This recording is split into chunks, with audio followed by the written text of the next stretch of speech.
Hey friends, if you wish to disable efficiency mode in Chrome on your Windows 11 computer, then please watch this video. I will guide you through the procedure.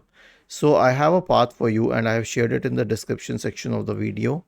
Right click on the Chrome shortcut on your desktop, select show more options, properties, and then in the shortcuts tab, go to the target field. Okay, in the target field after this process name which ends at exe.exe, simply add this. After adding a space, just add the path that I have shared. Let me show you how it is done.